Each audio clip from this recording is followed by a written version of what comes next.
नमस्कार दोस्तों। इस सीरीज़ में हम बात कर रहे हैं कि यूपी पीसीएस मेंस का सिलेबस क्या है। अब तक 3 वीडियोस आपने देख लिए। ये चौथा वीडियो है और सामान्य अध्ययन का चौथा पेपर भी। इसमें हम देखेंगे कि सिलेबस में कौन सी बातें हैं। ठीक है। इससे पहले मैं फिर से आपको याद दिला दूं, इस वीडियो के डिस्क्रिप्शन बॉक्स में आप जाएंगे तो लेट्स मेक इट ईजी के नाम से एक वीडियो का लिंक है।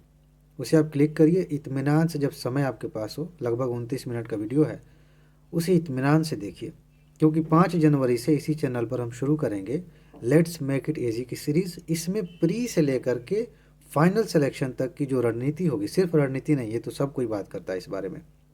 इसमें कौन कौन से तरीके हम अपनाएंगे जिससे हमारी तैयारी बेहतर हो सके।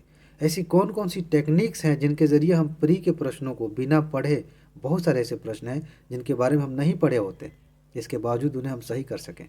मेंस में कैसे हम क्वेश्चंस को गेस करेंगे, ऑप्शनल में कैसे कमाल कर सकते हैं, ये सारी बातें हम वहाँ पे डिस्कस करेंगे।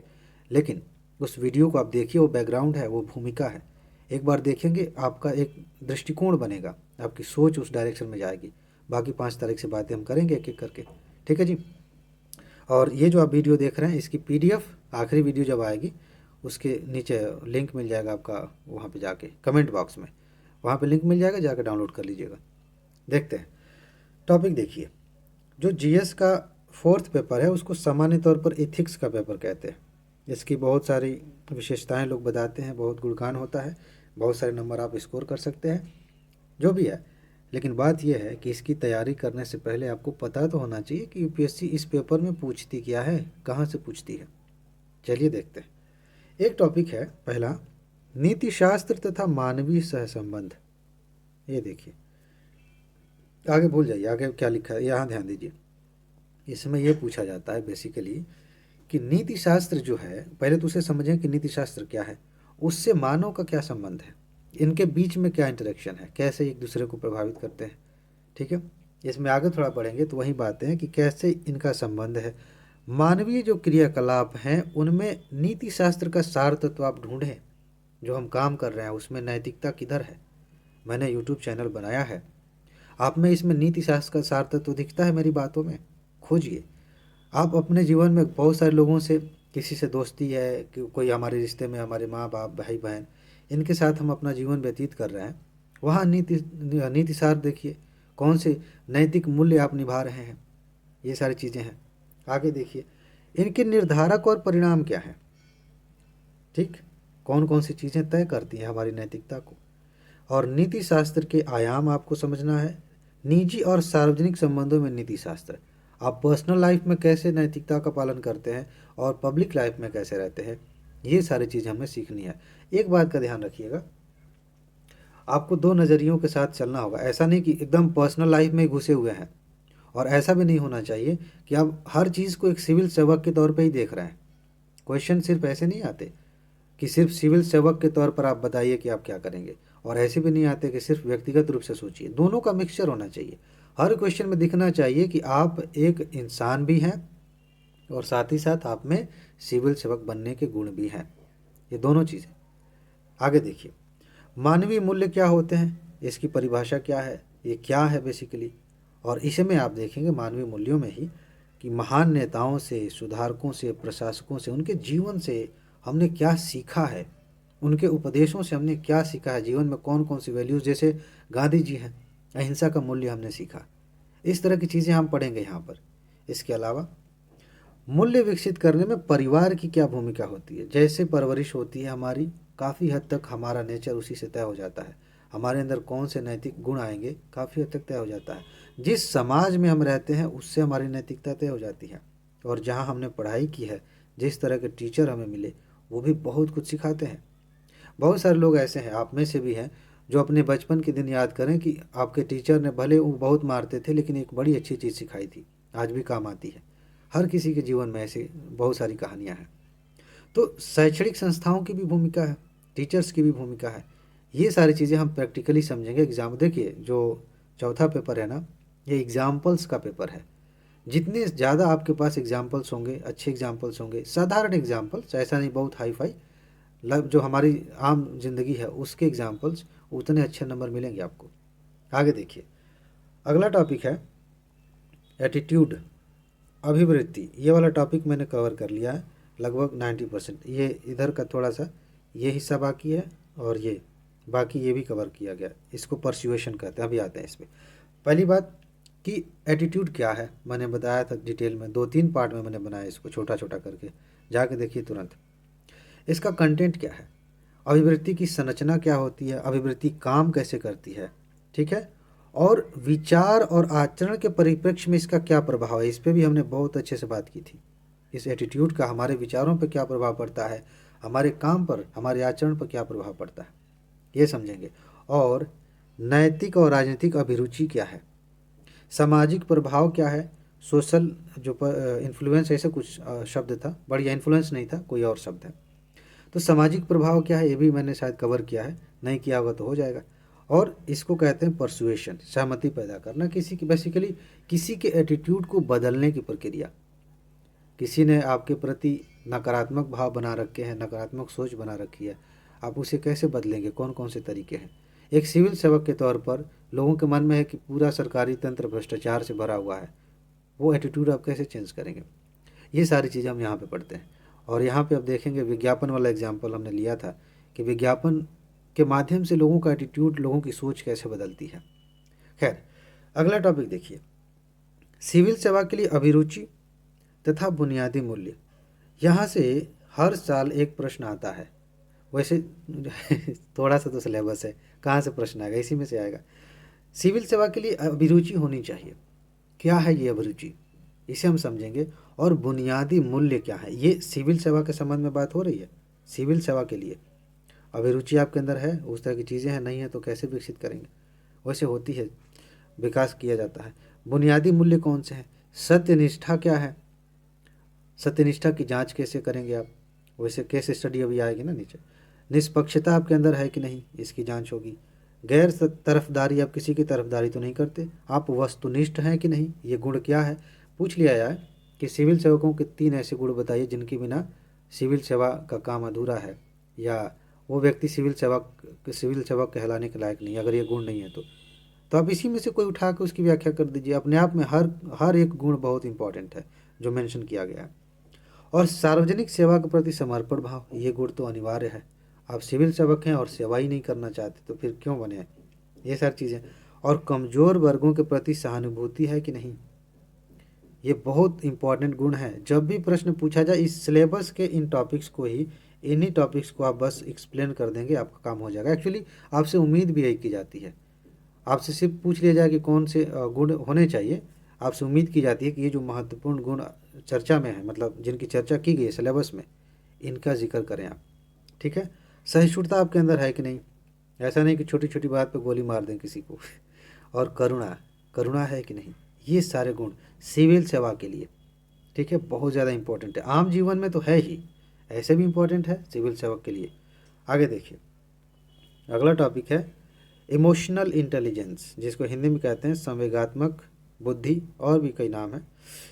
इसकी अवधारणा क्या है, इसके डायमेंशंस क्या हैं, प्रशासन और शासन व्यवस्था में इसकी उपयोगिता और प्रयोग क्या, ये टॉपिक कंप्लीटली हमने कवर कर लिया, आप उसे देख सकते हैं। छोटा सा वीडियो है, 1-2 बार देखेंगे सब कुछ समझ में आ जाएगा और आसानी से इस पर प्रश्न आएगा, आप लिख सकते हैं। 2020 में यूपीएससी ने सेम इस तरह का प्रश्न पूछ लिया था कि इसमें क्या है, इसका क्या उपयोग है, ऐसा ही था।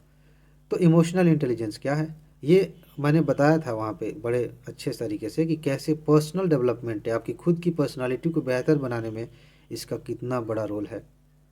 आगे देखिए, भारत तथा विश्व के नैतिक विचारकों और दार्शनिकों का योगदान, जो पहला अभी हमने देखा, पहला टॉपिक, उसमें क्या था कि जो शिक्षक हुए हैं, उपदेशक हुए हैं, उनसे उनकी शिक्षाएं क्या हैं, वो और ये टॉपिक दोनों ओवरलैप करते हैं, कोई टेंशन की बात नहीं है, कहीं भी पढ़िए। भारत और विश्व के जो नैतिक विचारक हुए हैं, दार्शनिक हुए हैं, उनका योगदान क्या है। आप जब किताबें पढ़ेंगे, वीडियोस देखेंगे तो उनके बारे में, अरस्तु, प्लेटो, दुनिया भर के दार्शनिकों के जीवन परिचय के बारे में बता दिया जाएगा, वो सब फालतू की चीज़ें हैं। बेसिक समझ के लिए ज़रूरी है कि इंसान किस समय में था, ताकि आप गेस कर सकें कि उस समय की परिस्थितियाँ क्या थी। अब वो कब पैदा हुए, कौन सी किताबें लिखी, क्या किए, कहाँ घूमे, ये सब नहीं इम्पॉर्टेंट है। उन्होंने जो दिया, उनके जो विचार थे, वहाँ से प्रश्न बनते हैं। एक्चुअली इसको आधार बना के यूपीएससी स्टेटमेंट देती है। इसमें एक स्टेटमेंट होगा और ये भी नहीं पूछा जाएगा आपसे कि किसने कहा है। बस इतना ध्यान रखिए कि अब ये नैतिक विचारक हैं, इन्होंने बहुत बड़ी बड़ी बातें की हैं, इन्होंने कोई बात कही है तो वहाँ से ले लिया गया। अब पूछा जाता है कि आप अपनी समझ के अनुसार बताइए इसे समझते क्या है, उसको एक्सप्लेन करना होता है, सिंपल। तो जब भी इसे हम पढ़ेंगे नए नज़रिए से पढ़ेंगे, इस तरह की चीज़ें लोग नहीं पढ़ाते, हम लोग पढ़ेंगे अपने तरीके से। ठीक है जी। आगे देखिए, सिलेबस का अगला टॉपिक है लोक प्रशासन में लोक सेवा मूल्य तथा नीति शास्त्र। सिविल सेवा, लोक सेवा जो यूज़ करना चाहें करिए।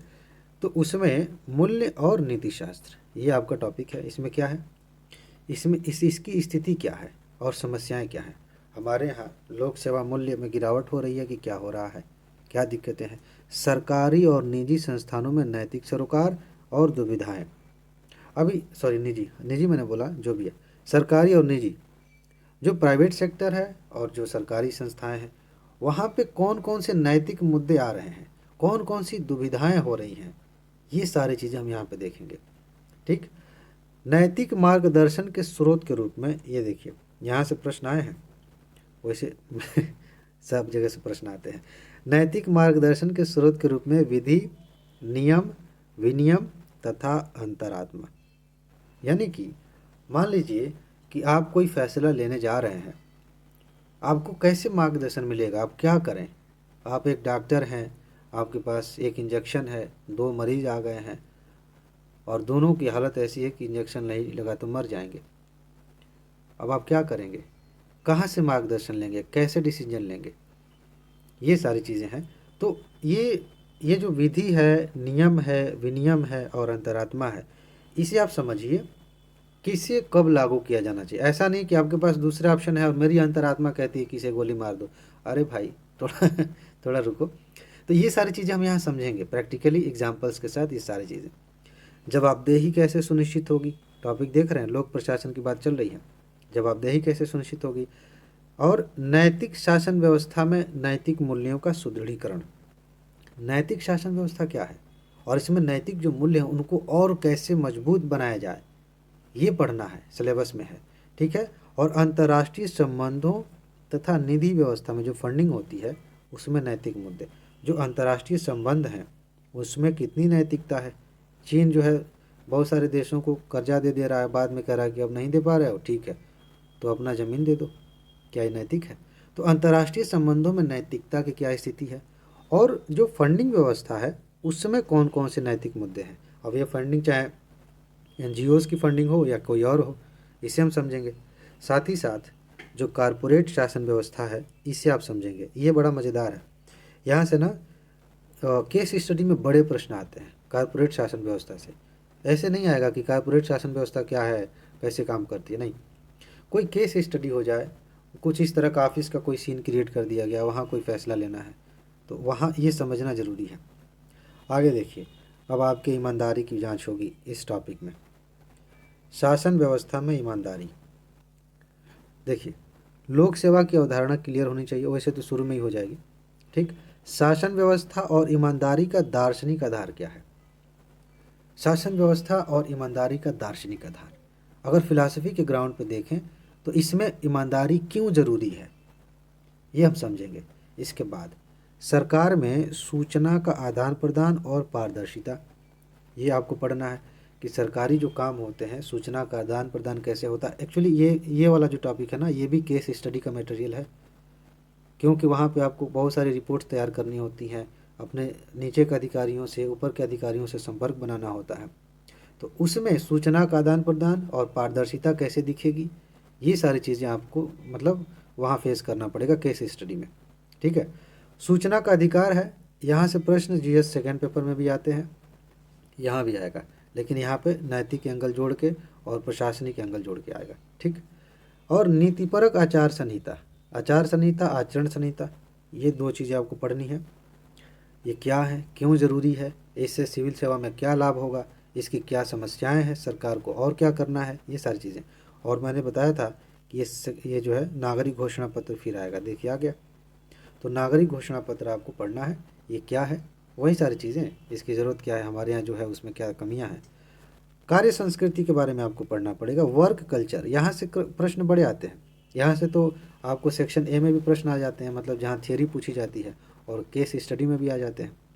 तो वर्क कल्चर क्या है, कैसे प्रभावित होता है, वर्क कल्चर को कैसे बेहतर किया जा सकता है, हमारे यहाँ की जो कार्य संस्कृति है सरकारी स्पेशली, वो क्या है, मतलब उसमें क्या कमियां हैं। बहुत सारे मुहावरे बन चले हैं कि अब तो सरकारी हो चुका है, कोई काम ढंग से नहीं होता तो अरे सरकारी काम जैसे काम कर रहे हो। तो ये है कार्य मतलब कार्य संस्कृति की पहचान फ़िलहाल, इसे कैसे सुधारेंगे, ये सारी चीज़ें। सेवा प्रदान करने की गुणवत्ता, आप जो सेवाएं दे रहे हैं, नीतियों को लागू कर रहे हैं, उसकी क्वालिटी कितनी है, ये भी जांच होगी केस स्टडी में ही। आपको टॉपिक पढ़ के समझना है कि एक्चुअली इसकी जांच कहाँ की जा सकती है। वैसे भी पूछा जा सकता है कि सेवा प्रदान करने की गुणवत्ता कैसे बढ़ाई जाए, तो यहाँ पे आप ना फिलासफिकल चीज़ें, बहुत भाषणबाजी बहुत ज़्यादा हो जाएगी, एग्जामिनर को पता है। लेकिन वो ऐसा सिचुएशन बना दे कि आपको कोई सेवा प्रदान करनी है, तो वहाँ पे जांच की जाएगी अलग तरीके से कि कितनी क्वालिटी में आप वो सेवा दे सकते हैं लोगों को। ठीक है, ये समझेंगे हम अच्छे से। लोक निधि का उपयोग आप कैसे करते हैं, सरकार का जो पैसा है, जनता का जो पैसा है, इस पे बात होगी। और भ्रष्टाचार की क्या चुनौतियां हैं, ये भ्रष्टाचार जो है सेक्शन ए में भी आ सकता है थियरी के तहत, और केस स्टडी में भी आ सकता है। इसके बाद सबसे खूबसूरत ये देखिए, एक लाइन में लिखा है लेकिन क्वेश्चन पेपर का आधा हिस्सा यही से जुड़ा होता है। क्या लिखा है, उपर्युक्त विषयों पर मामला संबंधी अध्ययन केस स्टडी। आपने सब कुछ पढ़ लिया, थ्योरी समझ में आ गई, अब सिचुएशन क्रिएट किया जाएगा। अब बताइए कि आपके अंदर कितनी नैतिकता है, कितनी समझदारी है, आप कितने अच्छे प्रशासक बन सकते हैं। ये सारी जांच जो है यहाँ से हो जाएगी। इसको हम पढ़ेंगे। केस स्टडी कैसे हल की जाती है, कौन कौन सी बातें हमें ध्यान में रखनी है, ये सारी बातें हम करेंगे इस सिलेबस को कवर करते हुए। तो इसमें इतना ही है। आगे एक और वीडियो है जिसमें हम हिंदी और एसए का सिलेबस, छोटा सा वीडियो है, उसे कवर कर लेंगे, और इसके बाद से आपका पूरा हो जाएगा। इतना पढ़ने के बाद, इतना ध्यान में रखने के बाद आपकी तैयारी बहुत बेहतरीन होगी, आपका समय बहुत ज़्यादा बच जाएगा। ठीक है, इसीलिए मैं कह रहा हूँ मुस्कुराते रहिए, खुश रहिए, मस्त रहिए, तैयारी बहुत आसान है। अपना ख्याल रखिए। नमस्कार।